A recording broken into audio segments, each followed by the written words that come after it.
নমস্কার দর্শক বন্ধুরা, আপনাদের সকলকে স্বাগত জানাচ্ছি রেফ স্পোর্টস বাংলার এক নতুন উপস্থাপনাতে। আমি সোমনাথ এবং আজকে আমরা একটা ইম্পর্ট্যান্ট আপডেট নিয়ে এসেছি আপনাদের জন্য। মোহনবাগানকে নিয়ে অবশ্যই এই আপডেটটা থাকবে, কারণ আপনারা অনেকেই জানেন যে মোহনবাগানের নতুন হেড কোচ সার্জিও লোবেরা কিন্তু দায়িত্ব নিয়ে ফেলেছেন ইতিমধ্যে, এবং তার ভিসা অ্যাপ্লিকেশন প্রসেসও কিন্তু খুব ফাস্ট ট্র্যাক করা হয়েছে এবং তিনি খুব সম্ভবত খুব শীঘ্রই কলকাতা শহরে চলে আসবে এবং আগামীকাল থেকে কিন্তু মোহনবাগানের সিনিয়র দলের অনুশীলনও শুরু হবে। ইতিমধ্যেই রবসন রবিনোর মতো ফরেনারও কিন্তু কলকাতায় চলে এসছে। প্লাস যদি কথা বলি যে বেশ কিছু ইন্ডিয়ান প্লেয়ার তারাও কিন্তু কলকাতাতে কারেন্টলি আছে, যা খবর শোনা যাচ্ছে, এবং আস্তে আস্তে সব বিদেশিও কিন্তু ঠিক চলে আসবে যতক্ষণ সার্জিও লোবেরা তখন তিনি আসবেন তখনও কিন্তু মোটামুটি ফুল যে টিম আছে তারা উপস্থিত থাকবে, এটা অনুমান করাই যায়। কিন্তু আপনারা জানেন যে মোহনবাগান যে কোচিং স্টাফ আছে সেখানে অবশ্যই শুধু মোহনবাগান কেন, যে কোনো ক্লাবের যখন কোচ চেঞ্জ হয় তখন কিন্তু একটা কোচিং স্টাফেরও চেঞ্জ হয়, আমরা সচরাচর দেখেছি। এটার প্রাইম এক্সাম্পল আমরা অবশ্যই ইস্টবেঙ্গলকে ধরবো, যে কার্লেস কোয়াদ্রাতে যুগ অবসান হওয়ার পর কিন্তু যখন অস্কার বুজন আসেন তখন কিন্তু তিনি তার সাথে একজন ফিটনেস ট্রেনার নিয়ে এসেছিলেন, যে এখন আপনারা জানেন যে হাভি স্যানচেজ। এবং পাশাপাশি যদি কথা বলি যে পরেও কিন্তু অ্যাসিস্ট্যান্ট কোচ চেঞ্জ হয়েছে এই নতুন সিজনে। কিন্তু মোহনবাগানের ক্ষেত্রে কি, অনেকেই বলছেন যে মোহনবাগানে বা সার্জিও লোবেরার যে প্রাক্তন অ্যাসিস্ট্যান্ট কোচ ছিল পেপে, তিনি কি আসবেন মোহনবাগানে, কিন্তু সেটা কিছুই না। নতুন একজন অ্যাসিস্ট্যান্ট কোচ কিন্তু মোহনবাগান আনতে চলেছে সার্জিও লোবেরার আন্ডারে, এবং তিনি কিন্তু ইন্ডিয়াতে প্রথমবার তার আসা হবে বলতে পারেন। তার নাম হচ্ছে ডেভিড ডিওগ্রাসিয়া। আপনারা জানবেন ডেভিড ডিওগ্রাসিয়া তার নাম, এবং ইন্ডিয়াতে এর আগে ডেভিড ডিওগ্রাসিয়া আসেনি ঠিকই, কিন্তু সার্জিও লোবেরার সাথে কিন্তু তার সম্পর্ক নতুন নয়, পুরনো অনেক দিন। যদি কথা বলি 2015 সালে যখন মোগরেব তেতোয়ান বলে একটা ক্লাব আছে, মরক্কান টপ ডিভিশন ক্লাব মোগরেব তেতোয়ান, সেখানে কিন্তু আপনারা বলতে পারেন যে সার্জিও লোবেরা সেই টিমের কোচ ছিলেন, হেড কোচ ছিলেন। এবং যে এই নতুন ডেভিড ডিওগ্রাসিয়া তিনি কিন্তু সেই দলে আন্ডার 21-এর হেড কোচ ছিলেন, অর্থাৎ বুঝতেই পারছেন যে একটা ইউথ টিমের কোচ ছিলেন, হেড কোচ ছিলেন, এবং সার্জিও লোবেরা কিন্তু মেইন টিমের হেড কোচ ছিলেন। এবং তখন থেকেই কিন্তু সার্জিও লোবেরার সাথে এই ডেভিড ডিওগ্রাসিয়ার আলাপ, এবং আহ, সেই সেই বলতে পারেন যে 2014 থেকে 2017 অবধি সেই ক্লাবের দায়িত্বে ছিলেন সার্জিও লোবেরা, এবং তারপরেই কিন্তু ডেভিড ডিওগ্রাসিয়ার সাথে আবারও মিলন হতে চলেছে সার্জিও লোবেরার। তো এটা একটুখানি অবাক করার ডিসিশন, কারণ এতদিন পর একটা নতুন অ্যাসিস্ট্যান্ট কোচ নিয়ে তিনি ইন্ডিয়ান আসছে। এবং ডেভিড ডিওগ্রাসিয়ার যদি কথা বা যদি কেরিয়ার আর একটু সম্বন্ধে আপনাদেরকে ওয়াকিবহল করি, তাহলে তিনি কিন্তু লাস্টে এফসি ওরেনবার্গ বলে একটা ক্লাব আছে, রাশিয়ান টপ টায়ার কিন্তু তিনি এফসি ওরেনবার্গ একটা ক্লাব, তার হেড কোচ ছিলেন এই ডেভিড ডিওগ্রাসিয়া, এবং সেখানেই কিন্তু তার দল খুব একটা ভালো পারফর্ম না করলেও কিন্তু রাশিয়ান টপ টায়ার আপনারা বুঝতেই পাচ্ছেন যে কত কম্পিটিটিভ একটা লিগ, এবং সেখানে একটা দলের হেড কোচ হওয়া মানে কিন্তু বেশ হাই কোয়ালিটি জব বা হাই স্ট্যান্ডার্ডের জব কিন্তু। তো সেখান থেকে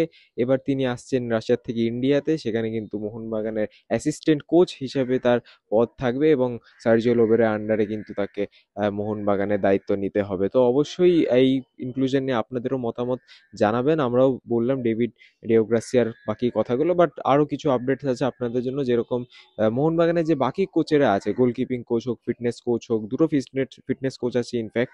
তারপরে তার আগে আপনারা জানবেন যে সার্জিও লোবেরা হোসে মলিনার আন্ডারে যে অ্যাসিস্ট্যান্ট কোচ ছিল তিনি কিন্তু বাস্তব রয়ে ছিলেন, নতুন করে কিন্তু কোনো অ্যাসিস্ট্যান্ট কোচ হোসে মলিনা সেরমভাবে আনেননি, ইউজ করেননি।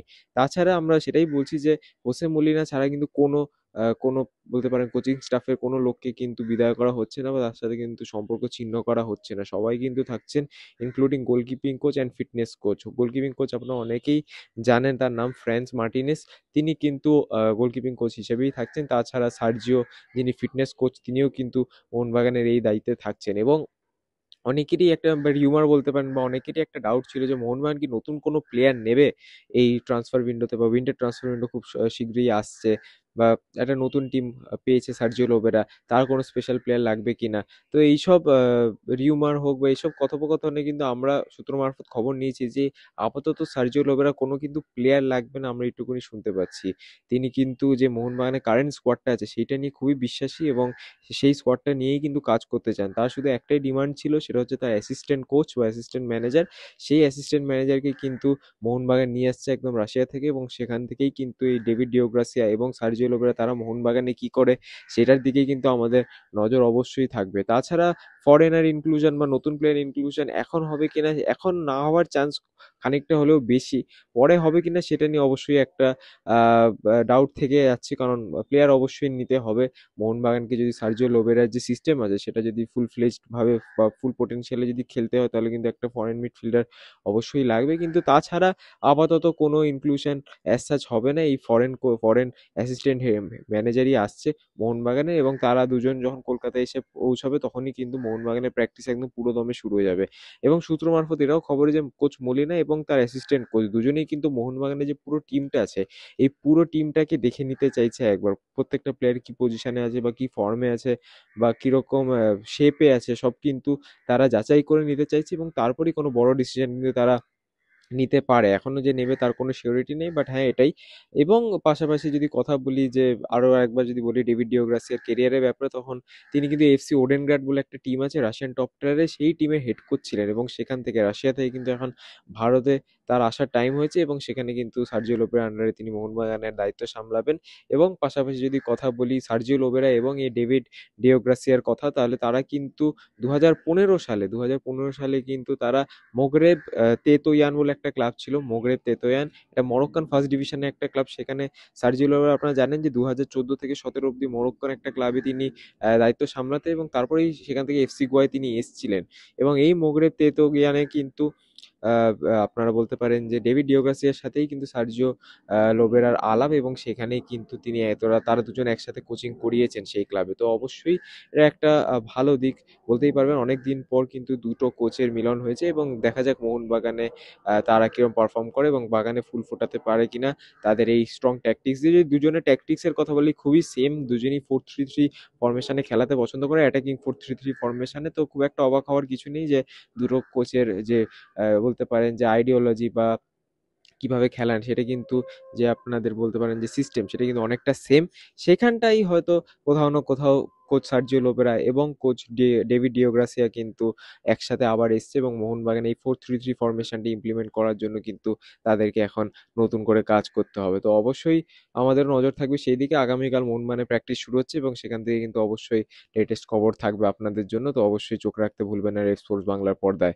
আপনাদের সাথে দেখা হবে পরবর্তী ভিডিওতে, ততদিনে ভালো থাকবেন, সুস্থ থাকবেন এবং নমস্কার।